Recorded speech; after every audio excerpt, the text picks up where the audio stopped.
Hey, Adam here, and welcome back.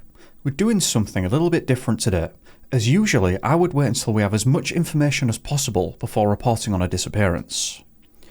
However, this incident is recent, and I would like to help keep the spotlight shining on it, so please do share this as most people don't know it's ongoing.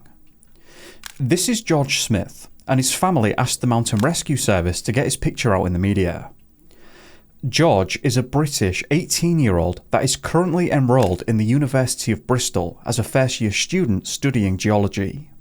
He went missing on the Romanian mountains on the 23rd of November this year, almost 1 month ago now, and he has still not been found. He is described by his mother Jo Smyth as very bright, loving and an adventurous young man who enjoys hiking and travelling. He has a documented interest in the natural world, evidenced by his area of study within the university. George has an athletic background and is a keen rugby player. He progressed up through the junior section at Newport Salop Rugby Club, where he ended up playing for the Newport Colts last season.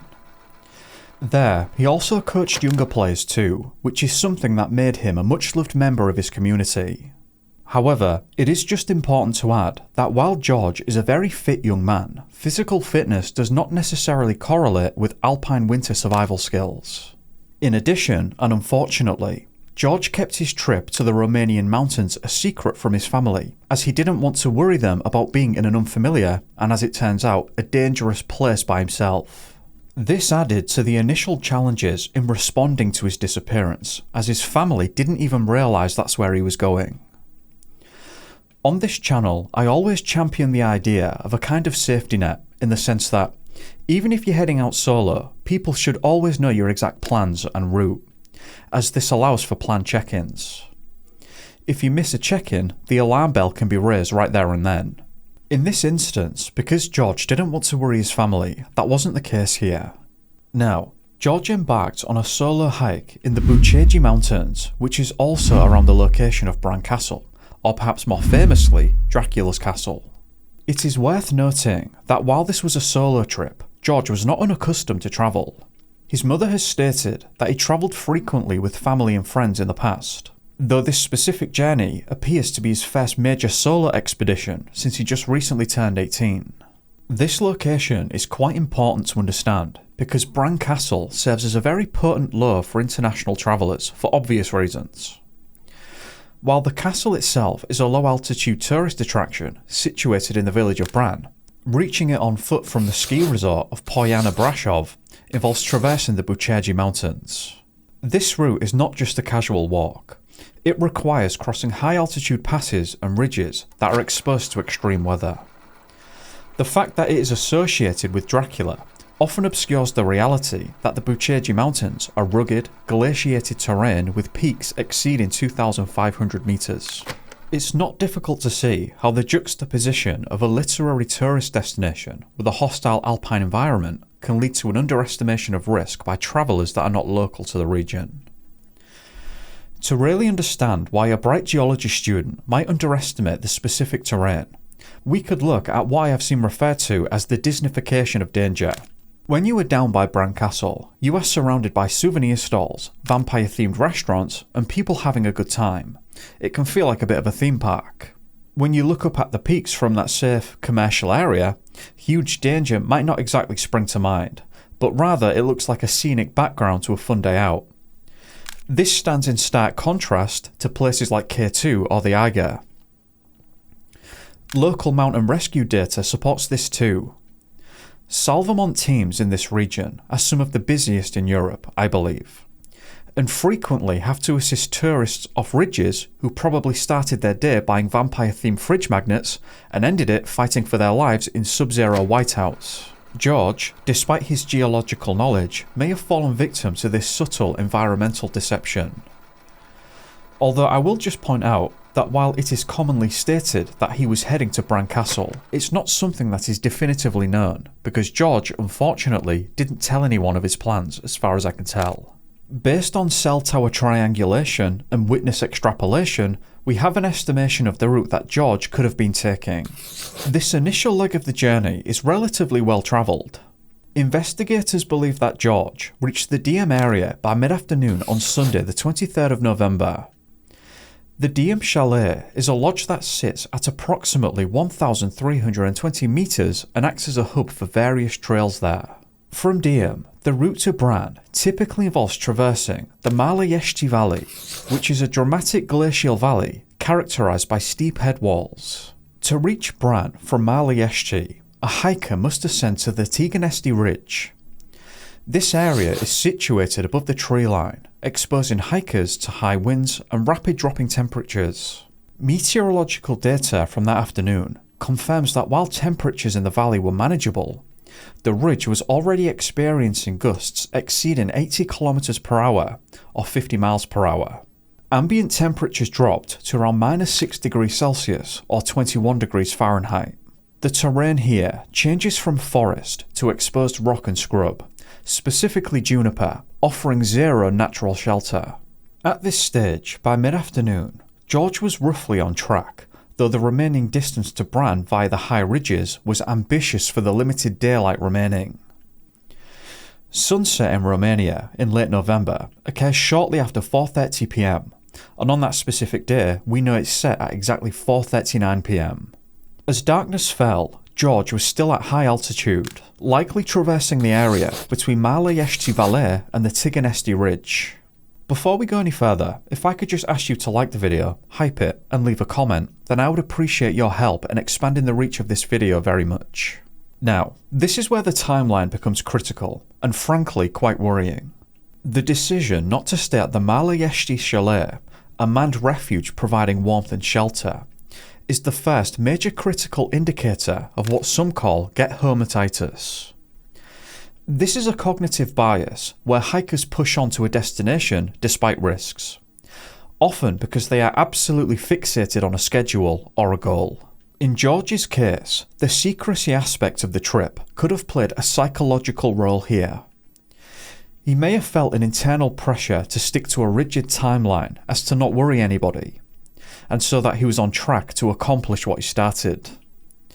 It's also not uncommon for hikers to look at a map, see that the destination appears to be geographically close, but then completely underestimate the sheer difficulty of the terrain standing in the way. Sebastian Marinescu, the director of Salomont Brashov, noted the irrationality of this decision. He stated, "I do not understand why he didn't stop if he saw that the weather was terrible, especially on such a long route alone at night." The weather on the evening of that night was severe. While the day may have started with manageable conditions, the evening brought severe deterioration. George got caught in heavy snow and blizzard conditions with a thick fog that descended on the area, and of course it would have only gotten colder from there.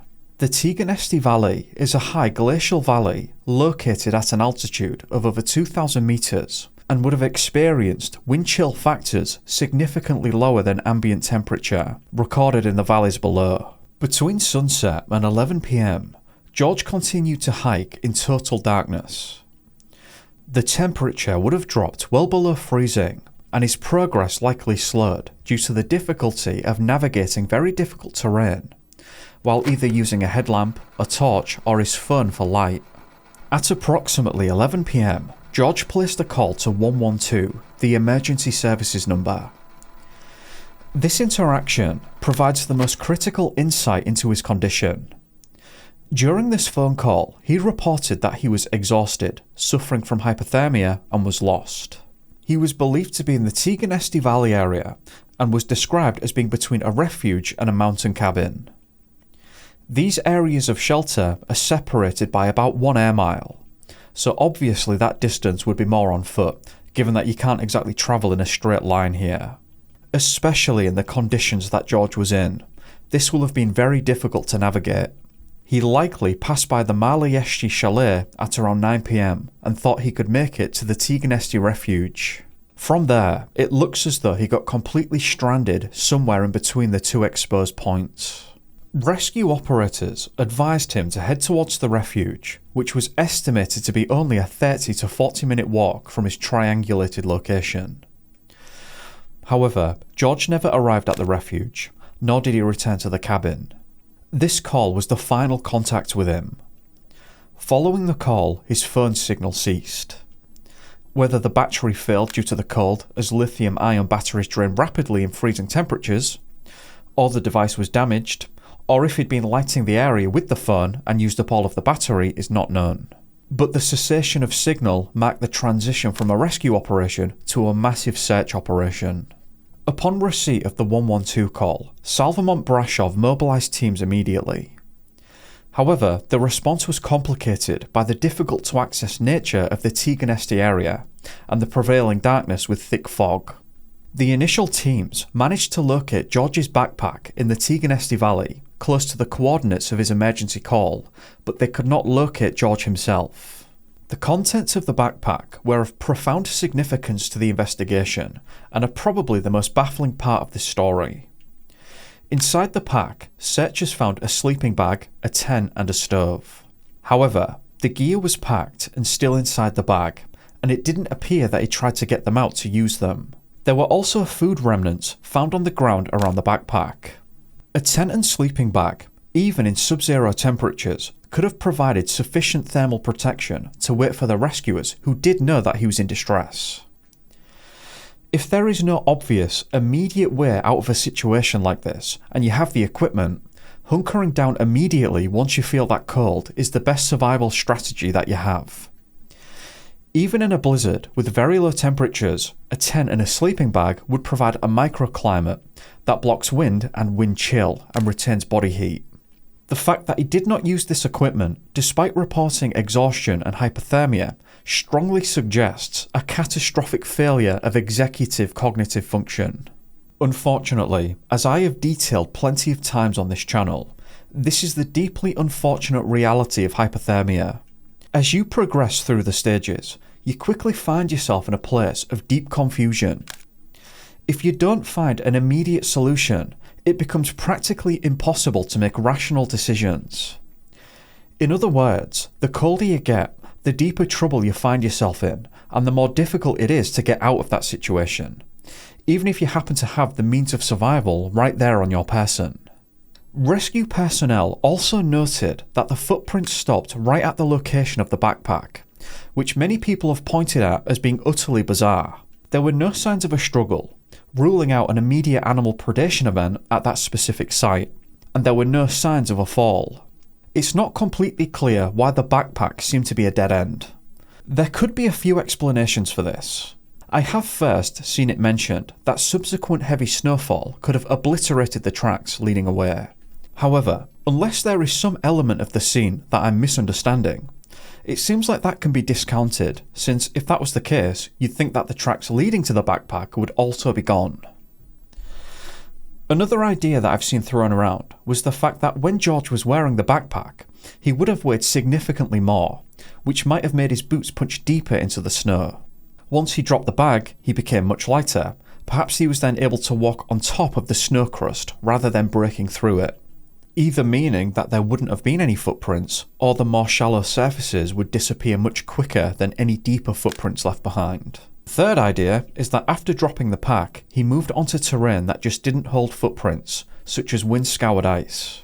Or maybe there's another reason entirely, though I can see why this was described as bizarre. It would have been interesting to see more comments on this by the rescue team. In any case, the behaviour exhibited by George, specifically the abandonment of life-saving gear and the inability to follow rescue instructions, is consistent with the advanced stages of hypothermia. This is not merely a physical state of cold, it is a systemic failure of the body's metabolic processes. As core temperature drops below 35 degrees Celsius or 95 degrees Fahrenheit, brain function becomes sluggish. By the time a person reports exhaustion and hypothermia, as George did, they are likely transitioning from mild to moderate hypothermia. Depending on how far into hypothermia you are, complex tasks such as setting up a tent or lighting a stove become practically impossible. The hands lose fine motor control, often called the fumbles, which get progressively worse, and the mind loses the ability to sequence tasks properly. If you haven't heard about this before, losing fine motor control can sound like a minor inconvenience, but it's not. It is actually a terrifying physiological shutdown. When your core temperature drops, your body enters a mode called shunting. It constricts the circulatory vessels in your arms and legs to keep your inner core heated. This is incredibly important for the heart, lungs, and brain. The end result is that the muscles in your hands stop receiving the fuel they need to work. It's not just that your hands feel cold and you become clumsy. They literally feel like foreign objects attached to your wrists. It would be like trying to do something complicated with your hands while wearing oven mitts that have been frozen solid. That is the level of dexterity that George may have had at that time. Survivors of this stage of hypothermia have reported looking at their hands and willing them to move, but getting no response. It creates a panic loop. He might have realised his tent and gear was right there, but the act of unpacking it is now an unreasonably difficult task. This kind of state could explain why the gear remained in the pack. He may have been physically unable to do it, or it could have been that at the time he thoroughly believed that he was closer to safety than he actually was, and then proceeded through the stages later. While not explicitly confirmed by the discovery of clothing, the abandonment of the backpack through one lens could be viewed as a precursor to paradoxical undressing. In severe hypothermia, the muscles responsible for vasoconstriction fail, causing a sudden surge of warmth to the extremities. This leads the person to feel irrationally hot, often causing them to remove items of clothing or shed gear in a delirious attempt to cool down. So while he hadn't removed his clothes at that specific site, the act of discarding the bag at least could point in such a direction. Furthermore, terminal burrowing is relevant to talk about here too. In the final stages of succumbing to the cold, the brainstem seems to trigger a primitive preservation instinct. Victims of this will often try to squeeze into small and confined spaces. This might be under logs, rocks, or perhaps into snow holes. Interestingly, as per livescience.com, terminal burrowing behaviour isn't widely studied or well understood, but German researchers described it as obviously an autonomous process of the brainstem, which is triggered in the final state of hypothermia, and produces a primitive and burrowing-like behaviour as protection, as seen in hibernating animals. It's thought that this is an act stemming from the most primitive part of our brain. It's not a conscious decision to engage in this behaviour. Rather, it's more like an override switch, where it just happens automatically and without any real thought or choice. It's the body being pushed to its absolute limit and having pure primal instinct take over. Evolutionary biologists suggest that this is a holdover from our distant past. When faced with inescapable cold, many mammals seek a den to hibernate, conserving the last scraps of heat. In humans, it could be the case that this seems to manifest as trying to find a kind of hidey hole. If George did this, he could have effectively camouflaged himself from the very people that were trying to reach him. The only clue that you have is that it's likely that he would have tried to look for a spot out of the wind. But because his tracks stopped at the backpack, it will have been practically impossible to find him there and then without sheer luck stepping in. If such a spot was there, it could have been in a small crevice in the ground, or perhaps a gap between boulders or something like that. The issue is that as the snow fell, it would have smoothed over the landscape and would have hidden all of these areas. Over the subsequent days, from the 24th of November to the 2nd of December, the search expanded significantly. A Black Hawk helicopter was deployed to scan the ravines and open ridges. Drones equipped with thermal imaging cameras were used to detect body heat signatures. However, thermal imaging is limited in situations like this, as it cannot penetrate deep snow or rock. And if George had already succumbed and his body temperature had equalised with the environment, the cameras would be ineffective. Certainly, if terminal burrowing had been a factor here as pointed out, that could have made it basically impossible to find via drone or helicopter searches. Search dogs were brought in to track the scent from the backpack, though I don't believe that they were able to follow a scent at all. In this instance, the effectiveness of the dogs was reportedly severely hampered by the winds and heavy snowfall that likely buried his scent trail while also blowing it away. Essentially, because of the time of year, the search operation fought a tough battle against the elements that it seems to have lost. By early December, snow depths in the search zone reached around 2 meters. This depth of snow hides all visual clues and makes ground movements for rescuers slow and dangerous. On the 8th of December, search operations were officially paused due to high avalanche risk. The Mali Ești and Tigănești valleys are prone to slides, and the safety of the rescue teams became the primary concern. As of the 10th of December, the search remains largely halted by the unfavourable forecasts, with teams waiting for a weather window to resume safely. While environmental exposure is the primary working theory, the investigation has considered other possibilities. The Bucegi Mountains host a significant population of brown bears. Online and offline discussion actually raised concerns about potential animal predation. However, this hypothesis is considered low probability by investigators. Rescuers stated explicitly that the backpack was not ravaged, and there were no signs of any kind of struggle at the scene. While bears can be active in late November, a predatory event usually leaves distinct forensic markers which are absent in this case. Given the kind of research that I do on the channel, I have unfortunately seen those kinds of scenes, and without going into too much detail, I can only describe it as a scatter. So it's very noticeable, and that does not really correlate with the scene as described by the searchers. In addition to that, there is also no evidence to suggest third-party involvement or foul play. The remote location, the timing, and the distress call point overwhelmingly to a solitary accident on the mountain. The evidence suggests a chronological sequence started by a rather ambitious solo itinerary, compounded by a failure to seek shelter at known waypoints, and culminating into a disappearance among severe weather. The discovery of the backpack containing unused survival gear serves as the anchor of the case, as it seems to tell a story. It could indicate that by 11 PM on the 23rd of November, George may have entered a state of cognitive collapse induced by hypothermia, rendering him unable to utilise the tools that could have saved him. It is likely that significant progress in the search will only be possible once a large portion of the snow begins to melt, and it seems that evidence is currently hidden from both human sight and thermal sensors. The case remains open, and it seems that Salvamont Brashov have committed to resuming search operations once they can. On that unfortunate note, that does bring us to the end of this. I wanted to get this out there as soon as I could. Ideally, I'd have done that when the search came to a close, but I missed that in the news. Please do remember to subscribe and turn on notifications for the channel, and also to like the video and hype it if you can. I'd be very grateful. And finally, a big thank you to the patrons who've been running around on the screen. Be safe all. Peace.